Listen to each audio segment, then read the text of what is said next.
just, you know, I broke the internet at our office, and so sometimes the video goes out, so I'm gonna use my phone. So if my video disappears, I'm still here on the phone.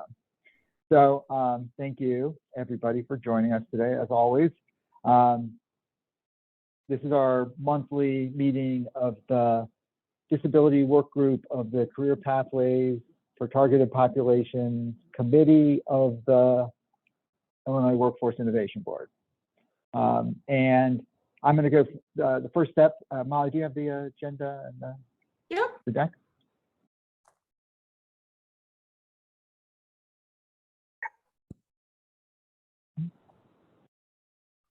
Great. So we're going to go just, let's go. Sorry about that. So we're going to just welcome and introductions, and we're going to talk about the webinar for the first 20 minutes or so, just things we want to change, how we would do it differently next time, so forth. And then we are going to start talking about our next webinar. We have sort of tentatively agreed to do something in the spring that will probably require some more planning. So we want to get started on that today. So in terms of attendance, I will start with, I'm just going to read the participants listed here in the chat, but so you don't have to say here or anything, but just so everyone knows who's here. Molly Cook, Sarah Blaylock, LaDonna Henson, Francisco Alvarado, that's interesting, LaDonna Henson, Kenneth Williams, Dan Kunert, Eric Hansen, Jasmine, Pat Mayer, Lori Kittner, and Steve Achilles. They keep changing the order of them. It's hard to keep that. Did I miss anybody? Great, thank you. All right. So next is just reviewing the, and we're working on two different things here.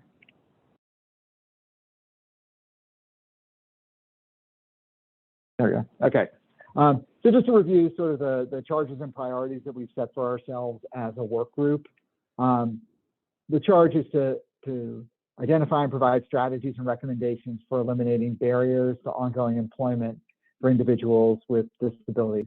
So a couple of things here I think which are really key about that is that we are focused on barriers and trying to identify barriers and try to identify successes that people have had in terms of getting around those barriers, and to share those broadly across the business. Okay, so, and great. All right, Molly, I'm having a little trouble here, so why don't you go ahead with the workforce webinar thing, and I'll try to get my screen sorted out. Yeah, no problem. So as many of you know, we hosted our work group hosted a Workforce Wednesday webinar last Wednesday on October 12th. And one of our wonderful presenters is here right now, LaDonna. We also had Marcus Steamer from DRS Workforce Development Unit, and then Garrett Rosiak from Ascendant. And the webinar went really well. We had over 60 participants on the call, and we talked about tips and tools for community-based organizations for supporting employers and hiring individuals with disabilities. So we went through, and LaDonna, Marcus, and Garrett all shared presentations of the work that they do and how they help with career pathways for individuals with disabilities. And then we went into a Q&A session with both structured questions and some audience questions. And what was really cool is that this is currently National Disability Employment Awareness Month. So we were able to host this webinar aligning with that. On your screen, you'll see a list of the questions that were the structured question portions that participants answered. And I think we answered all 5 of these questions we planned out, except for the question 4, which is how can employers work together? We weaved that throughout the response period. So it was really great. We got to learn a lot, and there was good opportunities for audience participation. I know, LaDonna was a speaker, Sarah helped facilitate, Dave was a facilitator. So do either of the 3 of you want to add any additional comments about the webinar before I go into the survey feedback from participants?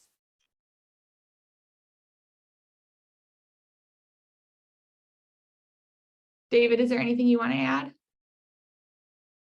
No, I thought it went very well also, and people stayed engaged in the audience throughout. I will spend a little bit of time at the end after Molly goes through the feedback, talking about format and how well the format worked and so forth. So I'm interested in people's perspective on that. But Molly, why don't we go through the feedback first? Great.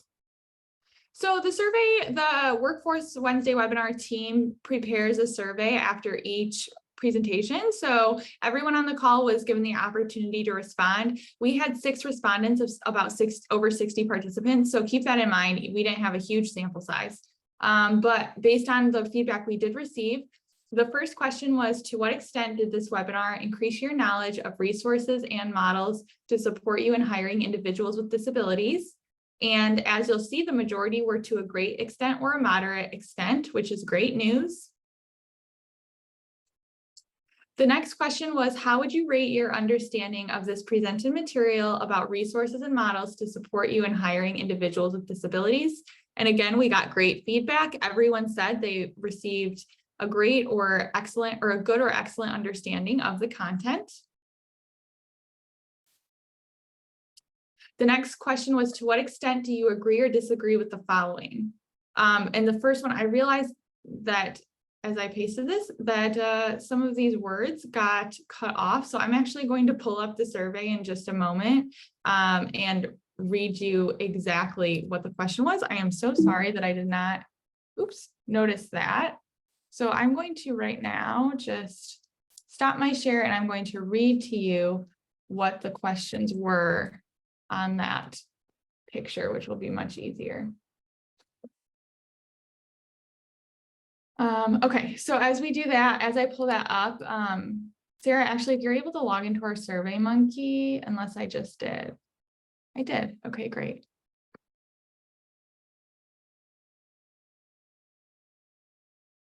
Okay. So I'm going to share my screen here so you can see the original question.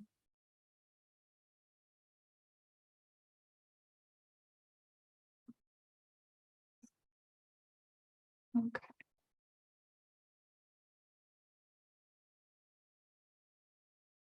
Okay, so you should see a Survey Monkey here.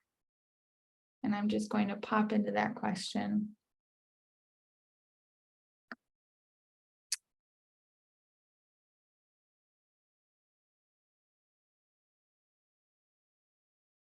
So we were on this one. So please rate the following from the webinar. And to keep in mind, green is excellent, blue is good. So we have all excellent and goods on all of these. So format, majority said excellent. Pace, majority said excellent. Facilitation, majority said excellent. And presenters, presenters, we had both excellent and good. So that was really great news. Okay, so now that I'll pop back into the actual PowerPoint now that we have that one better understood.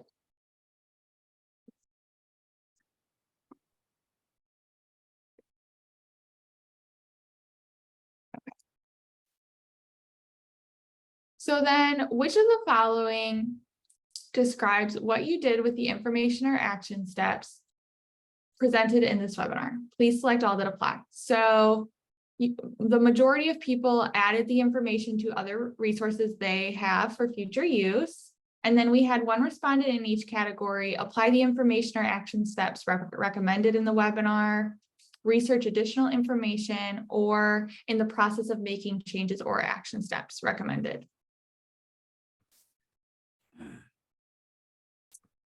The next question looked at expectations for attending the webinar, and the vast majority said that expectations were met. There was one comment noted in the comment section of this question, and I listed it right here on the top of the slide. It was noted that seeking actual employer resource information was an expectation that a participant had. There are so many departments and organizations for disabled job seekers to go to. However, finding employers willing to hire is minimal. And it would be helpful to have a list or places to see all Illinois employers willing to hire disabled job seekers into roles that are engaging. So that was one comment that we received. Also, I want to note that in terms of participants here on this webinar and filling out the survey, David explained in the chat that participants were mostly people in the workforce world, state employee and community partners. The next question on our survey was, did this presentation leave questions unanswered? And we only had one person respond, and they said, how to get employers to see the value of hiring capable individuals with a disability into roles. Who are the employers now willing to do so, and can this be shared? So that was very similar to the previous slide, looking at a list of employers who are ready to hire individuals with disabilities. And this is one of our final survey feedback slides. What topics would you like to learn more about? And this could go into, maybe creating our next webinar, examples of actual reasonable accommodations on the job seekers with disabilities to hear about their barriers and successes. So some of those success stories or personal stories from job participants. And then the final feedback slide is, do you have any additional questions or comments? And this again is reflected. They would like to hear more success stories from employers. So I know David had some thoughts on this as well, and this is just a time for us to open this up to discussion as a large group on thinking about what went well and what might we want to change for next time.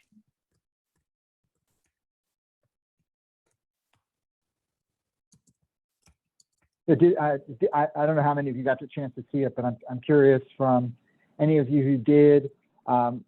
We structured this with a couple of things we did that you can maybe specifically give feedback on. So we had 3 participants from different segments of the world. So an employer, a community partner, and a representative from DRS.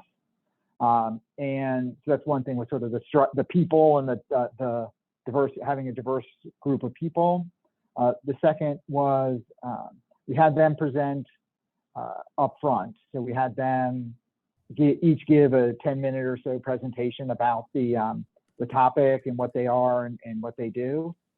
So again, that's kind of was a particular characteristic of this. And then the third thing I think is we had structured questions that we went through so that everybody got a chance to answer them, as opposed to a more open-ended or freewheeling type panel discussion.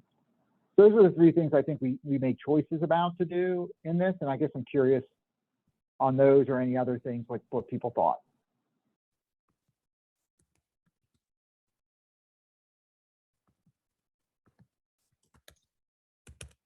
Well, David, I will start. This is LaDonna. Let me put my video back on. I don't know. I really like the structure. I think that it kind of hit all things, it was like, talk about some things and ask some questions.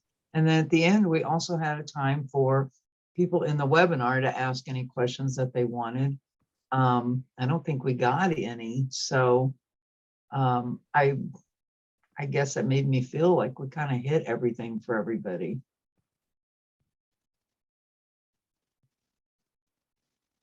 Great. Did you feel, as a presenter or a participant in it, do you feel like you were able to kind of tell the story and deliver the messages that you were hoping to? Yeah, I think so. Just going back to, having, and maybe not. I mean, maybe we weren't able to explain so well that, you have to go in and make relationships with these employers, and you have to, be able to, work with people. It's not just, a list, an employer's just not going to say, oh yeah, send me anybody. I mean, there's no such thing as a list of employers that hire people with disabilities. And, right. It's just, so maybe we didn't explain that as well as I guess I had hoped, Right, because we got a couple of questions in the survey about that, right? I mean, it'd be nice, but it just doesn't work that way. Well, and the fact of the matter is, 100% of the companies in the state of Illinois have someone with a disability working for them. Mm-hmm. They may not know that, they may not know what the disability is, but they already do. And so it's just a matter of making them broaden their perspective on what kinds of disabilities they can accommodate and so forth. Right, right. So we had in the chat box, Tom mentioned the marketing and registration for the webinar, wondering, again, the mix of participants as well as how the info was sent out. So I know the info was sent out via the CPTP work group, and then in our weekly workforce webinar email sent out by ICSPS, where Sarah and I work.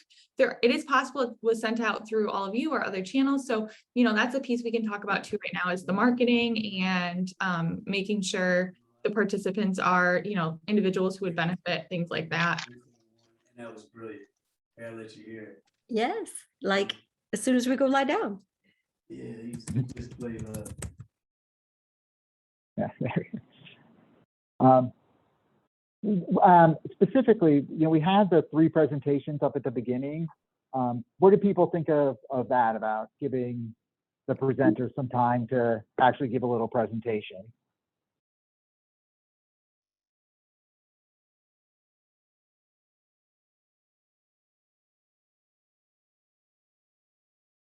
Okay.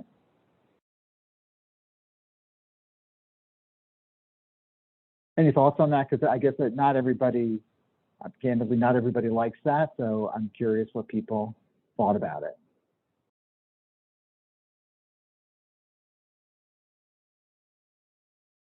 Oh, okay.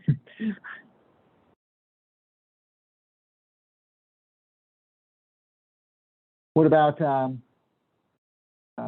any other feedback on it? The questions, were the questions at the right level of detail? Were they too detailed, not detailed enough?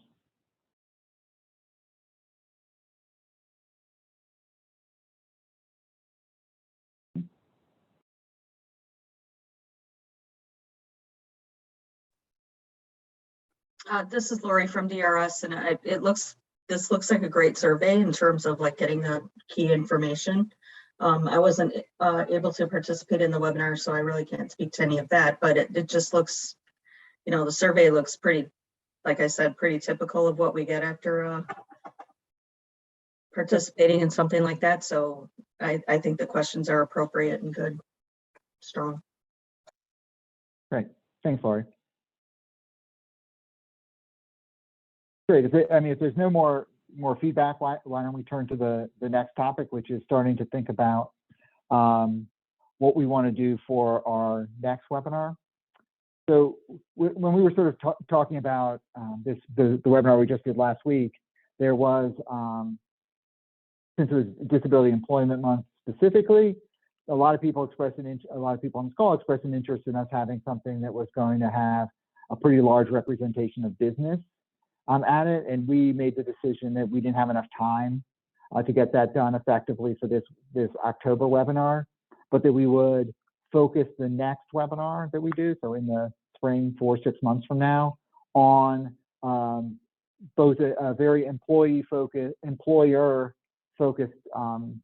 message and webinar, as well as much more outreach to businesses to try to increase the participation from that group. So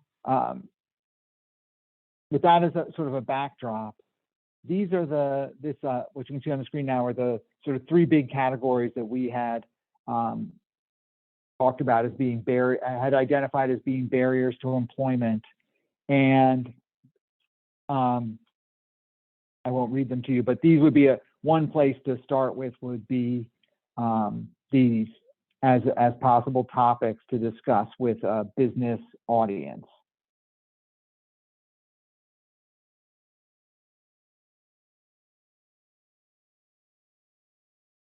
Does anybody have any thoughts on topics? This is just, we're not going to pick a topic now. As we've done in the past, we sort of, let's just brainstorm out ideas, and we'll send them out via email to kind of sort of try to hone in on something that seems good. Dave, this is Pat Maher.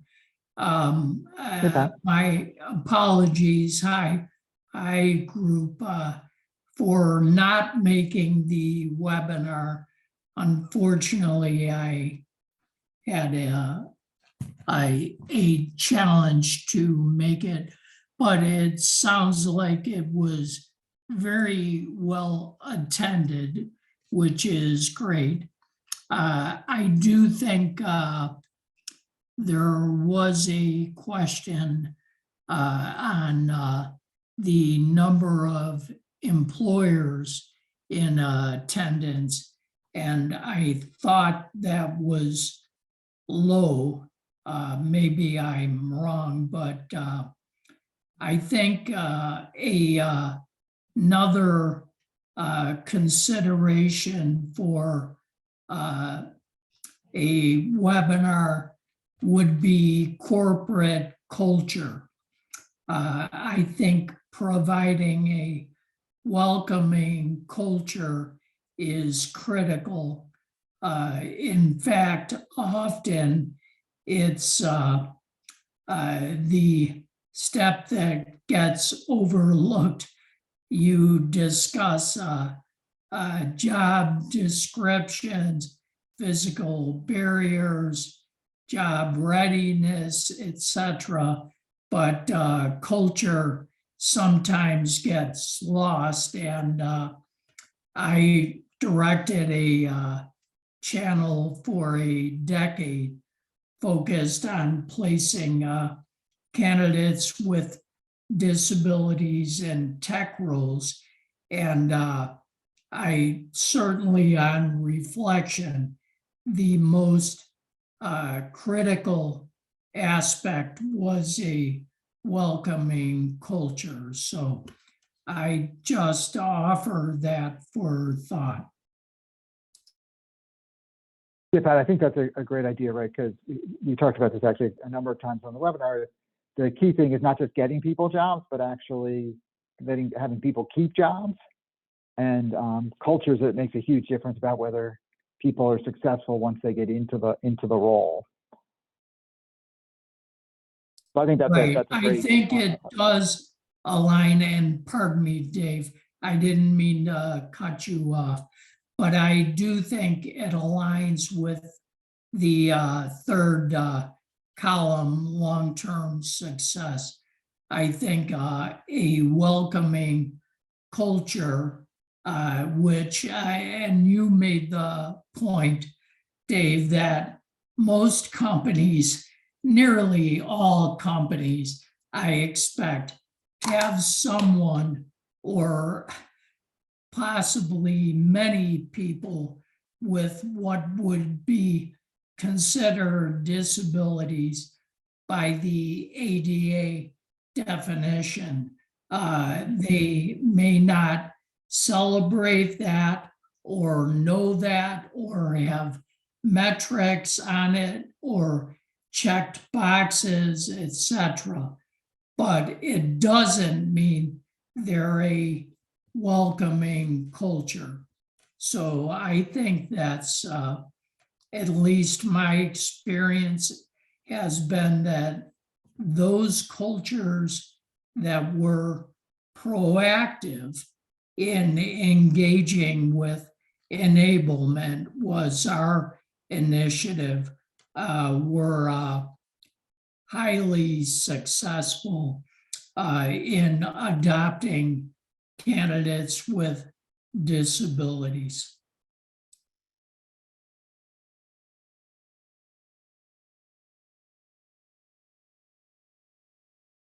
I think that's great, right? Because I think we could, some of what we can talk about. I'm trying to think about, how to draw audience. One of the ways to think about marketing this is around that. Like, hey, you already you have hiring challenges, and so you're looking to hire more people. You also probably already have people with disabilities, and so how do you create a business that is disability employee friendly, both for your existing employees as well as for new employees that you might want to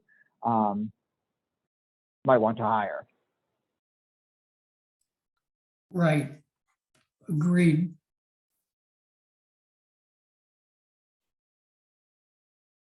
David, Lori put in the chat some comments. So Lori, I can go ahead and just read these, or if you want to come off mute, you can do that either way.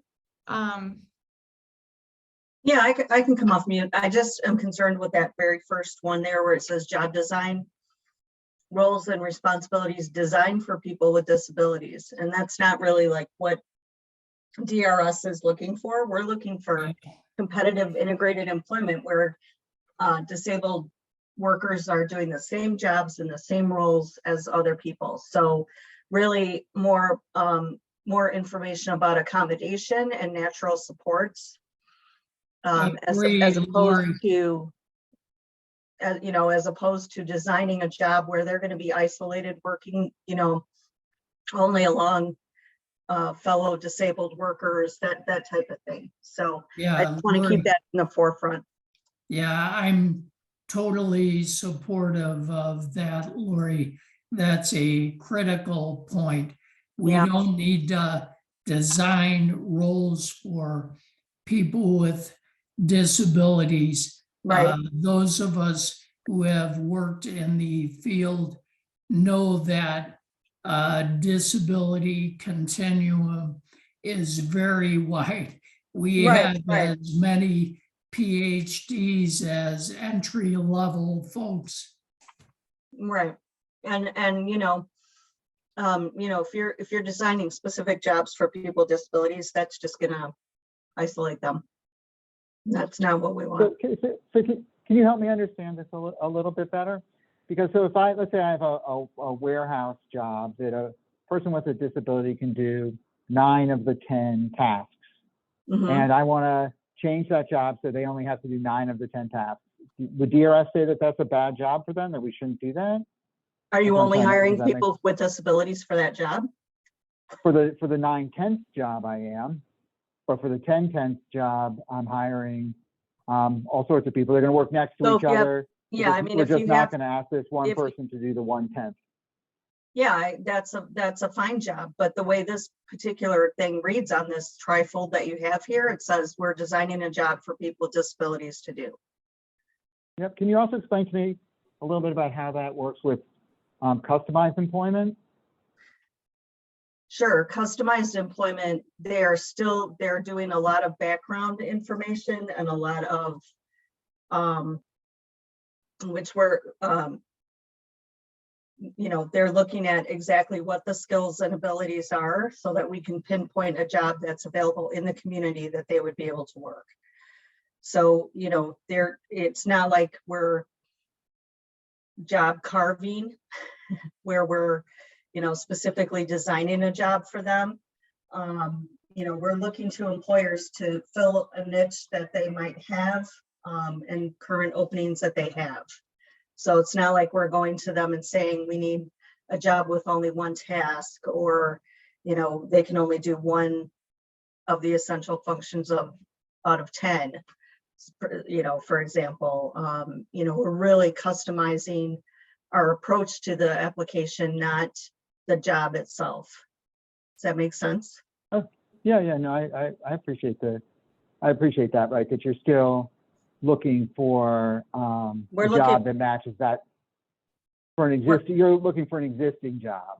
Right, But in most you're cases, just trying to yeah. better understand the, Yes, better understand the and I will, individuals. yeah, and I will tell you with customized employment, we do look at a lot of different niche kind of jobs. I'm not getting my pronunciation wrong today, but jobs with smaller employers, or sometimes even self-employment and micro businesses and that kind of thing, where it is more customizable, where they can break it into 2 or 3 part-time jobs instead of 1 full-time job, that that type of thing. So that might be an approach that we take. So it's very, very individualized for customized employment. But the example you gave, if they're able to do 9 out of 10 of the jobs of the essential functions, that to me is a good match. Especially if we have other natural supports and workers that can pick up that 10th essential function with no problem. Maybe our worker does twice as many of job number 8 and his partner picks up job number 10, whatever that is. Yep. So Yeah, Pat, did you ever, I see you raise your hand. Yeah, this is to me a very rich conversation. But an example from my own background and the enablement initiative is Walters Kluwer.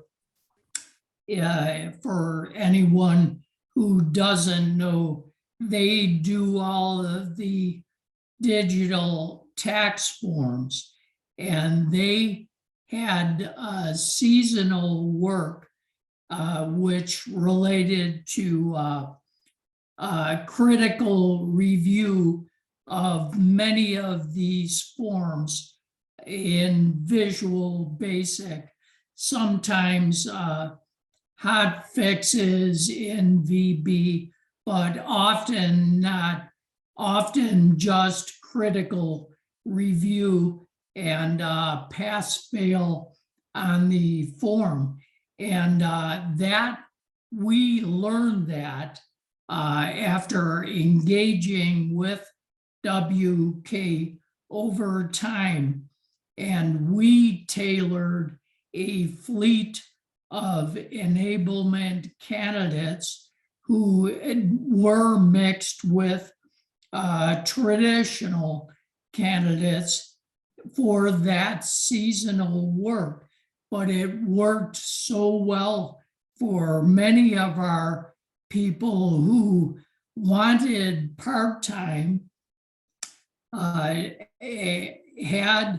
perhaps some additional benefits and a ceiling of income they didn't want to surpass, but it was very competitively paid. It was, as I recall, 18 to 21 dollars an hour. And that this goes back 15 years, but season after season, we hired into that initiative. And on some level, I think, Lori, the structured efforts, or to your point, Dave, meeting 9 of 10 essential skills. And I'd argue that that's a pretty good qualifier for any role, frankly. Yeah, right. I think most employees would get a C on at least 1 or 2. So anyway, I find this discussion very rich. So. Great. Thanks. Thanks, I Pat. know, And I know LaDonna. I'm nitpicking there a little bit with job design and that kind of thing, but when you read it, you have to I take a real critical eye to those things. So I appreciate that, Pat. Yeah, LaDonna, did you, I see you raise your hand as well. You know, I just, one small comment. It's something that Director Patrick and I talked about a little bit. We're going to engage in much more, but you know, that I think sometimes just to kind of keep in mind that we try to create something that will help people, obviously, but we tend to sometimes forget about all the individualization, and just to keep in mind that we're not going to find one thing that fits everybody.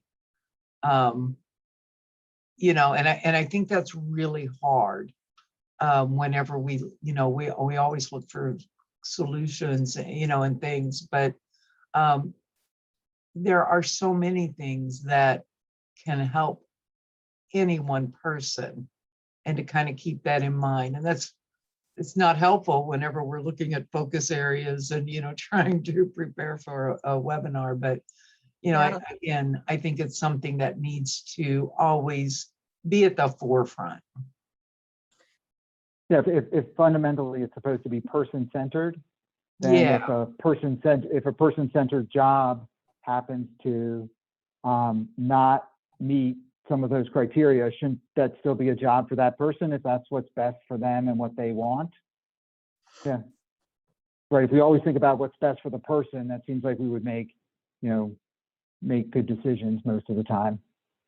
Right. One of the things that we've talked about is that, everybody seems, to think, well, it should just be like um, a placement program. And it's like, we forget why VR was created in the first place. And, some of the things that are needed.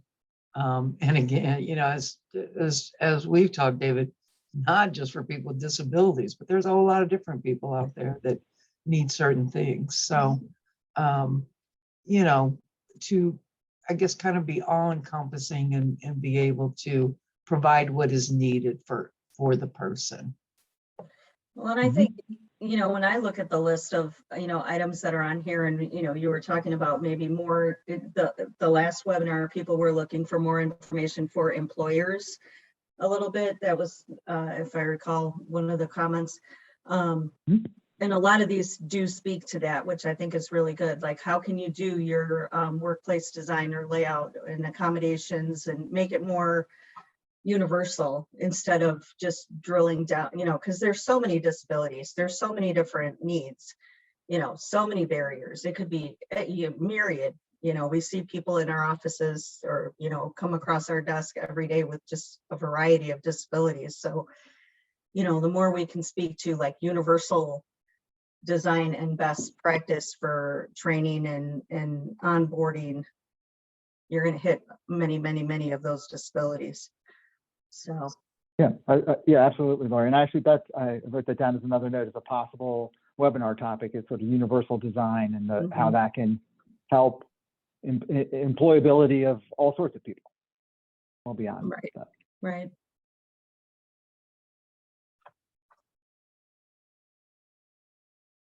So any other thoughts in terms of, again, I think for this webinar, this next one, we're trying to make it a business-oriented thing. And we talked a little bit on the last webinar about sort of what are the, like the first things that a business asks when you go in to talk to them about a job. And maybe if we can anticipate some of those things, maybe we can actually try to talk about some of those. Like in the webinar,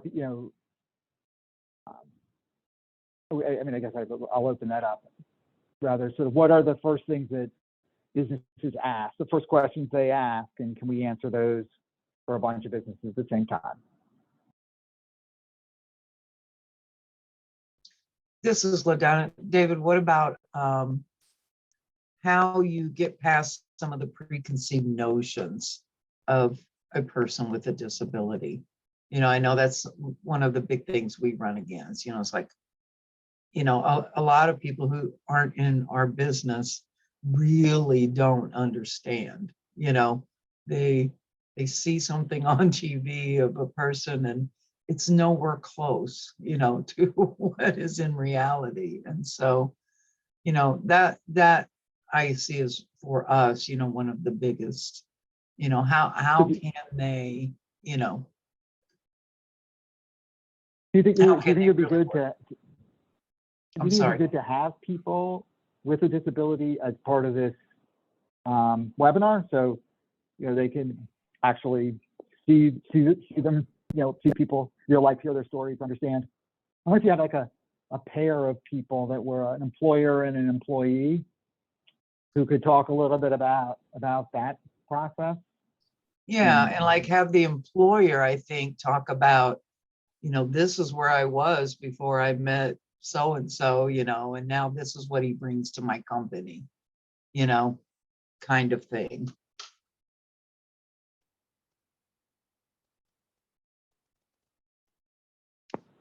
I have found a lot of times that employers, when we can hook them up to other employers and they talk that language that, that they talk versus what we talk, it helps.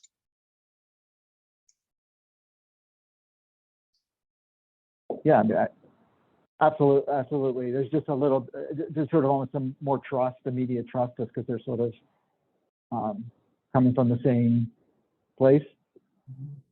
And especially if you've had an employer that did hire somebody with a disability and it didn't work out for whatever reason, that's usually the hardest people to kind of get to try it again, and that's always a big hurdle.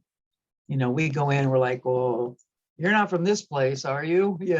And it's, so, you do have to be careful, and it's unfortunate, it's horrible, but, you know,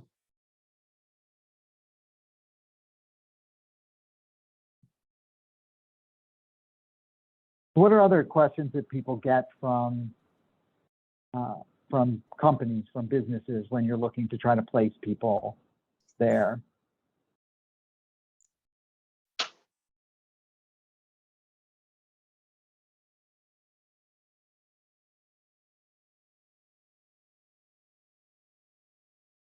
and I don't know if this is even, I'm just throwing out ideas here, so this may Yeah, not even right. be, but, Lori did talk about job carving, and, when you have a person who's got a pretty severe disability, which, we all will be seeing more of, at this point, that, how do you look at that, and how do you talk to an employer?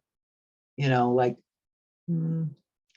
we had a client who everybody said is not employable, and the father came to us and was just like, I know my son can do things, and so we took him to a restaurant, and he worked 1 hour a day, and he filled the salt shakers, and we gradually then got him doing other things. He was rolling silverware, and like 6 months later, the employer's like, I've got him training my other employees because I've got a huge turnover, and he stays, and so, it's, you may carve something, but it grows into, and so. Right, there are a lot of skills that have to be built to be successful at work, and they're not all the technical skills of the job, but like building endurance and communication skills and all of that. And those are a lot easier to build if you're actually at work than trying to teach them in a class. So better to, in some cases, to get someone at work, even if it's an hour a day, so they can start to see, good positive things modeled for them, and they can build skills up from there. And David, we talk all the time about people who learn differently. Some people can go into an hour orientation and get it, and some people learn by doing. And so it might take a little longer, but, and again, it goes into that individualized kind of thing, and for people like us who are placing them, to know that about them so they can be successful. It's incumbent upon us, as it is the employer, I guess I should say. Yeah. Right, but that's Donna, been interesting. Go ahead, go Pat. ahead, Dave. Go ahead, Pat. Oh, thanks. LaDonna, you spoke of misperceptions, bias, etc., which is a critical topic. And again, this is ingrained for many generations, as we all know. So often when you engage employers, that stuff won't be verbalized, sadly. And that's why one of the many reasons I think engaging employers in a healthy, supportive culture around disability, as Dave noted, disability friendly, or I'd say employee friendly, period, broadly. Many cultures we know, guys, are not employee cultures. They're top down, get along, go along to get along cultures. But I think that is a critical topic that you can get to in a webinar without making employers in attendance feel uncomfortable. I think one of the best bits of advice for employers is get to know the disability community. Join an event, join a committee, join a board, etc. Engage, break bread, break down some of those barriers naturally before you take on employment. Because yes, Lori or LaDonna, you hit on another key element. If one person with an overt disability or recognized as having fails, that's a bad taste. We did find we needed to pick the low-hanging fruit at times. You know, I see you laughing, Lori, and I know you know about this. You need to have successes. I totally agree, LaDonna. Success begets further success. So again, I'm rambling a bit. I'm more supportive of this conversation.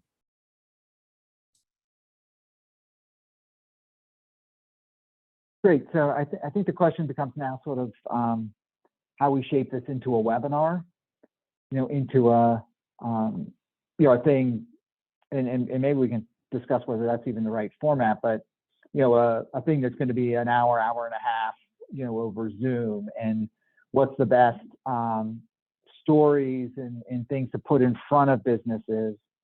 And I think the employer-employee thing, I think that kind of conversation, I think, is really interesting. That's probably good to add. But what other kinds of things would we, like speakers and things would we like to put in front of would be effective?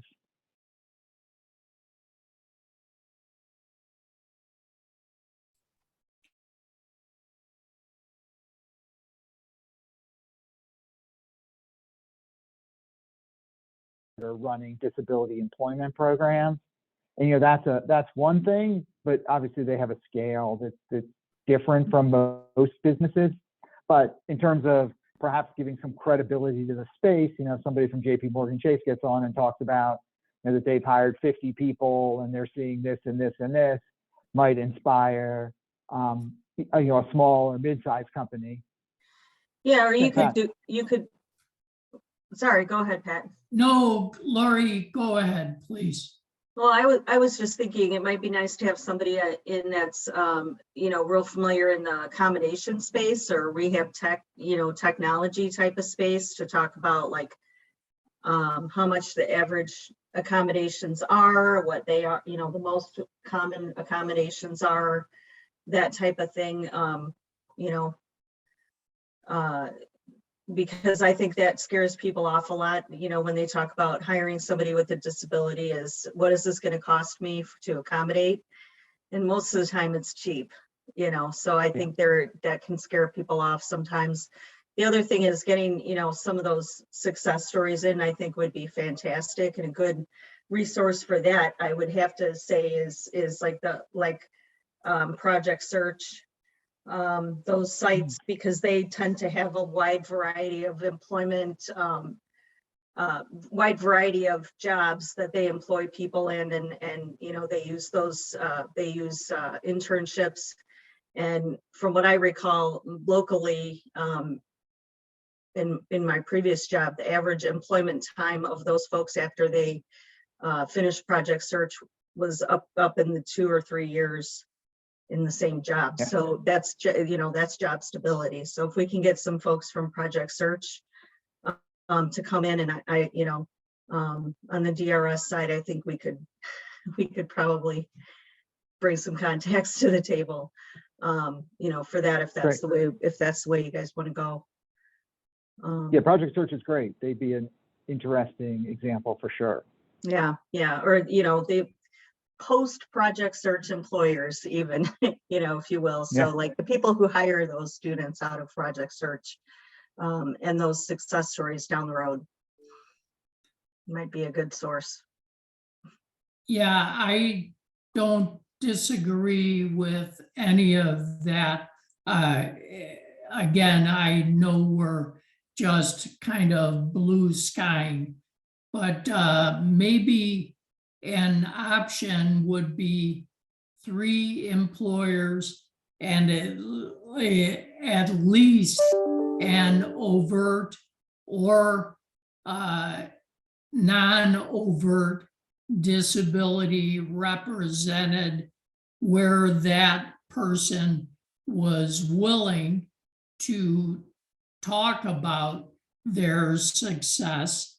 I also think it would be nice to have a small, medium, and large employer with success on the panel, and maybe small is literally a small business employer or a partnership or family run. Mid-size, SPR is reflective, as is your company, Dave. I think, and then of course, large employers, but I think that might drive more employers to the audience. Great, and I think that's what we're looking for this webinar, is to try to drive employers. So here's what I suggest as we're sort of nearing here in the end of our time. Molly and Sarah and I will sort of take what we've got here and try to sort of synthesize it up together. We have another meeting. We'll send it out before the next meeting. The next meeting is December 1st, Molly, is that right? Early December in any event. In September, but we need to schedule a next, sorry, I don't know what's happening with my PowerPoint today. But we need to schedule a disability work group meeting still. So I can send, just, I'm just gonna take down the PowerPoint. I can send out a doodle poll to do that. Do you all have an idea of when you might want to meet, like around what time period? Let me see. We've got Thanksgiving in there, which is always a challenge, right? Yeah. Yeah, maybe that week of the 28th of November, which is for after Thanksgiving, or the week of the 5th of December. They want to get to the holidays, people start taking time off, but we could do something there. That gives us a little bit more time to get feedback and to try to shape up an idea. So in that meeting, we can start to talk specifically about who we might want to get involved and what an agenda might look like. And we can also talk that a little bit more about marketing, because I think that's going to be important to reach outside of the traditional Wednesday webinar audience. Great.